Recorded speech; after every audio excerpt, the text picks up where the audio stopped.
صباح الفل، عاملين ايه؟ النهارده بقى هنعمل معانا كيك رواني. دي المقادير بتاع كيك الرواني. بس قبل ما بنعمل المقادير ديت.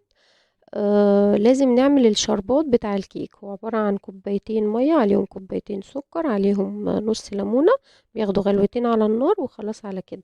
عندنا بقى المقادير بتاع الكيك: كوباية دقيق عادي، كوباية دقيق بسبوسة، كوباية جوز هند، كوباية الا ربع زبادي او لبن رايب، كوباية الا ربع زيت، نص كوباية سكر، باكنج باودر، 3 بيضات، وعليهم فانيليا. تمام.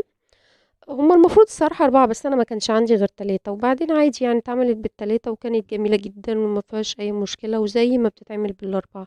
فعادي نقللهم، ممكن مرة تاني نجربها ونجرب نعمل ببيضتين بس كفاية، بما إن البيض عمال يغلى ومش عارفين نشتريه يعني. المهم، هنضرب بقى البيض بتاعنا، هنديله ضربة خفيفة كده، وبعد كده هنحط عليه نص كوباية السكر بتاعتنا.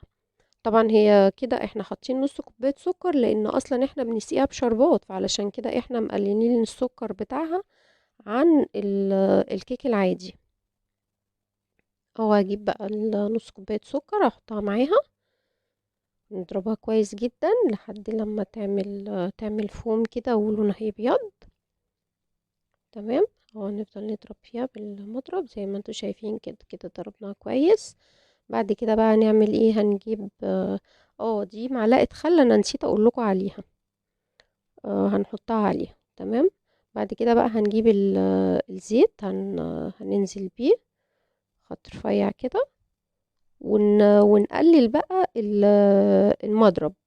يعني بلاش السرعة العالية، لا هنخلي سرعة اقل شوية. وهنجيب برضو اللبن رايب بتاعنا او الزبادي، وبرضو هننزل بيه بعديه. ونبتدي برضو ايه نضرب بالمضرب كده على سرعة على سرعة هادية.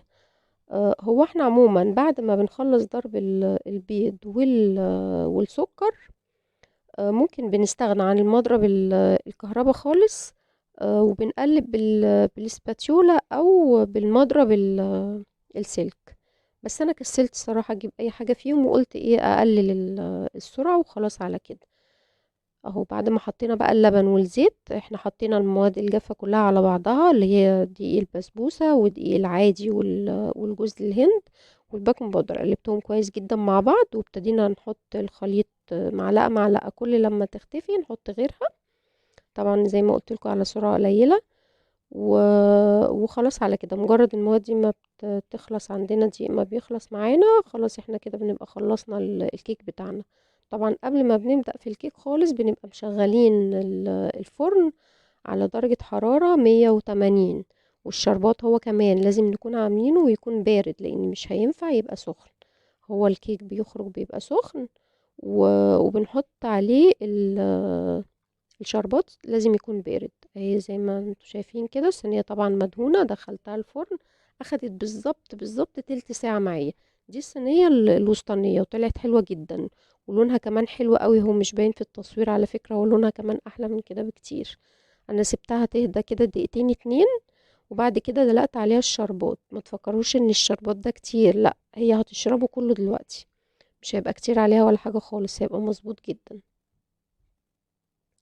بعد كده بقى هنجيب ايه للتزيين، والصراحة برضو بيبقى برضو طعمها جميل يعني.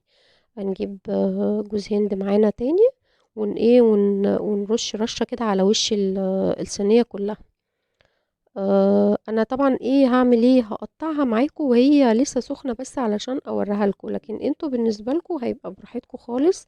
هتسيبوها لما تبرد خالص، وبعد كده تقطعوها، لان طبعا لما بتتقطع وهي سخنة بتحسيها مفرفتة خالص، يعني ما بتبقي عارفة تتحكمي فيها.